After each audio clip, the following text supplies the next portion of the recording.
Hi hello అందరికీ నమస్తే అండి. ఈరోజు నేను మీకు మామిడికాయ పులిహోర ఎలా చేయాలో చేసి చూపించబోతున్నాను. దానికోసం మనం మామిడికాయ, ఒక కప్పు పల్లి, కరివేపాకు, ఎండుమిర్చి, పచ్చిమిర్చి తీసుకున్నాం. నెక్స్ట్ వచ్చేసి ఇంకో ప్లేట్లో పచ్చిశనగపప్పు, జీలకర్ర, ఆవాలు, సాయి మినపప్పు, మనకి ఎంత ఆయిల్ అయితే సరి కావాలో అంత ఆయిల్. నెక్స్ట్ వచ్చేసి పసుపు, ఇంకా సాల్ట్ తీసుకున్నాను. ఇప్పుడు మనం ఫస్ట్ స్టవ్ ఆన్ చేసుకుందాము. స్టవ్ ఆన్ చేసుకొని ప్యాన్ పెట్టుకుందాము. నేను ఆల్రెడీ తీసుకున్న ఒక కప్పు పల్లీల్ని ఫ్రై చేసి పెట్టుకున్నాను. నెక్స్ట్ వచ్చేసి మామిడికాయను కూడా సన్నగా తురిమి పెట్టుకున్నాను. ఇదిగోండి, రైస్ ఆల్రెడీ పొడి పొడిగా ఉడికించి పెట్టుకున్నాను. మనం ఎప్పుడు కూడా పులిహోరకి గోరువెచ్చగా ఉన్న రైస్ మాత్రం తీసుకోవాలి, లేదా చల్లారిపోయిన రైస్ అయినా పర్వాలేదు. అంతేగాని వేడిగా ఉన్న రైస్ని తీసుకోకూడదు, ముక్కలైపోతుంది. పల్లీలు ఆల్రెడీ ఫ్రై చేసి పెట్టుకున్నాను కదా, దీన్ని పక్కన పెట్టుకొని ఇప్పుడు ప్యాన్లో కొంచెం ఆయిల్ వేసుకుందాము. ఇది మనం పోపు వేసుకోవడానికి ఆయిల్ వేసుకుంటున్నాం ఇక్కడ.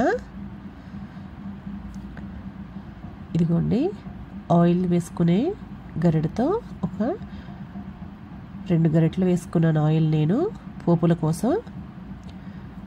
నేను ఇక్కడ రైస్ని కలపడానికి చెక్క గరిటె వాడుతున్నాను.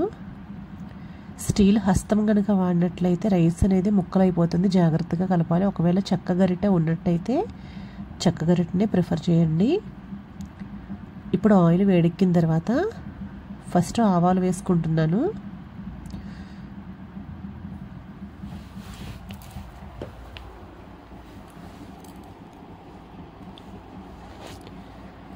ఆవాలు వేసుకొని ఒకసారి అటు ఇటు కలపండి.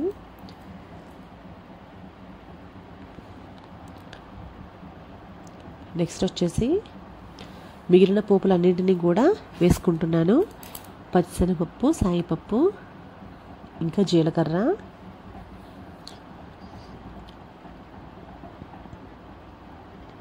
వాటిని కూడా వేసి బ్రౌన్ కలర్ వచ్చేలాగా కొంచెం ఫ్రై చేసుకుందాము.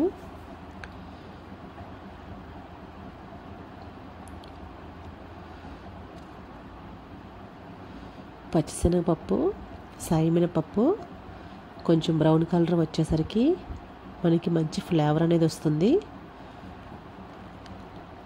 ఇప్పుడు ఎండుమిర్చి, వాటితో పాటు పచ్చిమిర్చిని కూడా వేసుకుందాము. ఇక్కడ పచ్చిమిర్చి మీరు చీలికల్లా పెట్టుకోవాలి.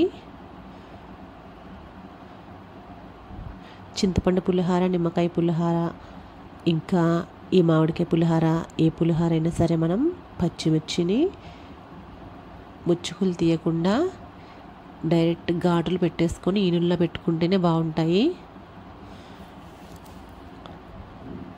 మరి చిన్న ముక్కలు కోసుకున్నా కూడాను అవి కారం అనిపిస్తుంది, పిల్లలు కూడా తింటారు కదా. ఇంకా నెక్స్ట్ వచ్చేసి కరివేపాకు. పులిహోరకి ఎప్పుడు కూడా మనం ఫ్రెష్ కరివేపాకుని తీసుకుంటేనే బాగుంటుంది పోపుల కోసం.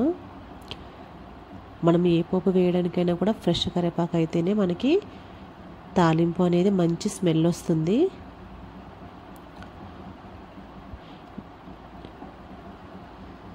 వీటిని ఇప్పుడు బాగా అటు ఇటు తిప్పుకొని ఫ్రై చేసుకోండి.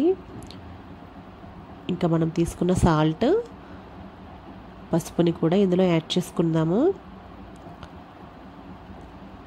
మనం దేనికి పోపు వేసినా కూడాను ఫస్ట్ మనం పోపు అనేది చారైనా పప్పైనా ఏదైనా సరే పోపు వేసి దాన్ని మూత పెట్టేస్తేనే దాని ఫ్లేవర్ అనేది అందులో ఉంటుంది.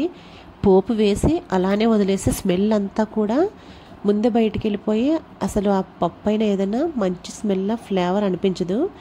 ఏదైనా పోపు వేసిన వెంటనే దాన్ని ఫస్ట్ మనం మూత పెట్టేసేయాలి. అంటే పులిహోరకు కాదు, నార్మల్గా చెప్తున్నాను. ఇంకిక్కడ మామిడికాయ తురుమును కూడా నేను వేసేసుకున్నాను ఇందులోన. సాల్ట్ను ఇంకా పసుపు వేసుకున్నాం కదా, అది కొంచెం ఆయిల్లో వేగిన తర్వాత మామిడికాయ తురుమును వేసుకున్నాను. మామిడికాయని మనం తురుముకునేదంతో తురుముకుంటేనే బాగుంటుంది. దీన్ని పేస్ట్ లాగా చేస్తే మాత్రం మనకి ముద్దలా అయిపోతుంది, కానీ ఈ పులిహోరకి ఆ టేస్ట్ మంచిగా అనిపించదు. అందుకనే మ్యాక్సిమం మిక్సీలో వేయకుండా మామిడికాయని కొబ్బరి తురిమే దాంతోనే తురుముకుంటే మనకి సన్నగా రేఖల్లాగా వస్తాయి. దాన్ని ఇప్పుడు మనం పచ్చివాసన పోయే వరకు కూడాను ఫ్రై చేసుకుంటున్నాము. కొంచెం సేపు మూత పెట్టి తీసాను చూడండి, బ్రౌన్ కలర్ కనిపిస్తుంది. ఇంకేమైనా ముద్దలాగా ఉంటే దాన్ని కూడా ఇలా గరిటెతోటి అదుముకోండి. కొంచెం బ్రౌన్ కలర్ వచ్చింది చూసారు కదా. ఇప్పుడు నేను స్టవ్ ఆఫ్ చేసుకుంటున్నాను. స్టవ్ ఆఫ్ చేసుకొని రైస్ని ఇందులో కలిపేసుకుంటున్నాను. ఇక్కడ రైస్ని పైనుంచి కింద దాకా కలపాలి. ఇప్పుడు కూడా పులిహార రైస్ని మనం పైనుండి కింద వరకు ఇదిగోండి కూర కలిపినట్టు మొత్తం చుట్టూ తిప్పకుండా పైనుంచి కిందకి ఉల్టా వేయాలన్నమాట రైస్ని. అప్పుడే మనకి రైస్ అనేది పొడి పొడిగా స్మూత్గా వస్తుంది. లేదంటే కనుక మొత్తం గోధుమ రవ్వ ఉప్మా ఎలా ఉంటుంది అలా వచ్చేస్తుంది.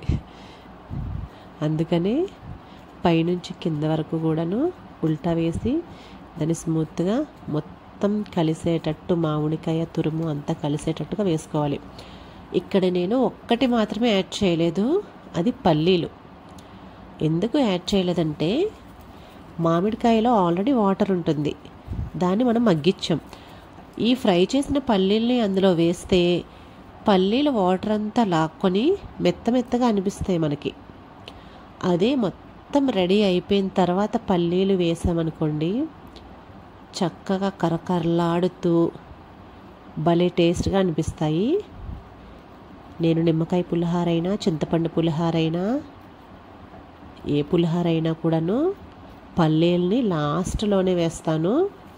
ఇంకా ఎక్కువ క్వాంటిటీలో అయితే కనుక పచ్చిశనగ పప్పును కూడా విడిగా ఫ్రై చేసుకొని లాస్ట్లోనే వేసుకుంటాను.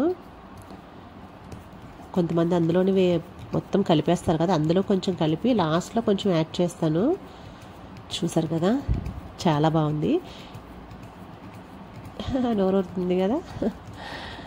ఇంటికాడ మీరు కూడా ట్రై చేయండి. Thank you. Please subscribe my channel. Thank you very much.